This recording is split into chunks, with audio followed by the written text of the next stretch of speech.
അഭിഷേകം മന്ന എന്ന വചന സന്ദേശത്തിലേക്ക് എല്ലാവർക്കും സ്വാഗതം. ഇന്ന് ചിന്തയ്ക്ക് ആധാരമായ ദൈവവചനം 2 പത്രോസിന്റെ ലേഖനം 1-ാം അധ്യായത്തിന്റെ 4-ാമത്തെ വചനഭാഗമാണ് നമ്മൾ ചിന്തിച്ചുകൊണ്ടിരിക്കുന്നത്. 4-ാമത്തെ വചനം, അവയാൽ നമുക്ക് വിലയേറിയതും അമൂല്യമായ വാഗ്ദത്തങ്ങൾ നൽകിയിരിക്കുന്നു. ഇവയാൽ നിങ്ങൾ ലോകത്തിലെ മോഹത്താലുള്ള നാശം വിട്ടൊഴിഞ്ഞിട്ട് ദിവ്യ സ്വഭാവത്തിന് കൂട്ടാളികളായി തീരുവാൻ ഇടവരുന്നു. ഇവിടെ പത്രോസിലൂടെ കർത്താവ് തൻ്റെ ദൈവിക ആലോചനകളെ പകർന്നു തരുന്നത് നമുക്ക് കാണാൻ കഴിയുന്നു. പത്രോസ് അനുഭവിച്ച ഒരു ദൈവസ്നേഹത്തിന്റെ ആഴമുണ്ടല്ലോ.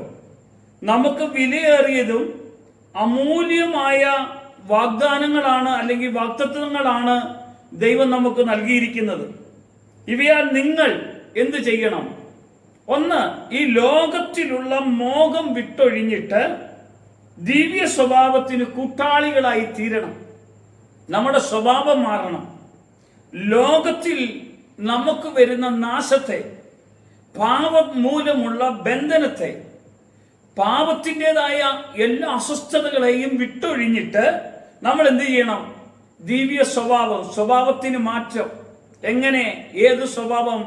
സ്വർഗീയമായ ദിവ്യ സ്വഭാവം, ആത്മാവിൽ നിറഞ്ഞുള്ള, ആത്മാവിലുള്ള ഒരു ജീവിതം നമ്മുടെ അകത്തു വെളിപ്പെടാൻ ഇടവരും. പത്രോസ് ഇത് പറയാനൊരു കാരണമുണ്ട്. യേശു കർത്താവ് മരിച്ചു ഉയർത്ത് 40 ദിനരാത്രങ്ങൾ പ്രത്യക്ഷനായി പഠിപ്പിച്ചതിന് ശേഷം പത്രോസ് അപ്പസ്തോലന്മാരെല്ലാം കൂടിയിരുന്ന് പ്രാർത്ഥിച്ചു.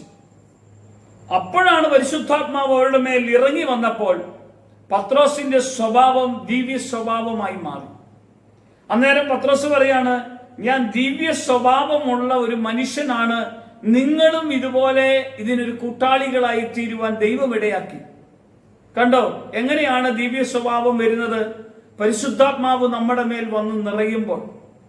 ഇത് വിലയേറിയ വിശ്വാസത്തിന്റെ ഒരു ഉടമയാകുന്ന ദൈവമക്കൾക്ക് വേണ്ടി ദൈവം തന്നിരിക്കുന്ന, അവയാൽ വിലയേറിയതും അമൂല്യമായ ദാനങ്ങളാണ് നമുക്ക് നൽകിയിരിക്കുന്നത്. അമൂല്യമായ, മൂല്യം നിർണയിക്കാൻ കഴിയാത്തതാ. അതോ വില എത്രയാണ് വില എന്ന് പറയാൻ പറ്റുകയില്ല. വിലയേറിയതാണ്. വില നിർണയിക്കാൻ കഴിയാത്തതും മൂല്യം അമൂല്യമാണ്, മൂല്യനിർണയം നടത്താൻ പറ്റാത്തതുമായ അത്രയും വലിയ ദൈവിക വാഗ്ദത്തങ്ങളും കൃപകളും അഭിഷേകവും തൻ്റെ മക്കളുടെ മേൽ പകർന്ന ദൈവം. പ്രിയമുള്ളവരെ, ഈ വചനം നിങ്ങൾ കേൾക്കുമ്പോൾ ഓർക്കണം, നിങ്ങളെ വിളിച്ചത് ഇത് തരാൻ വേണ്ടിയാ.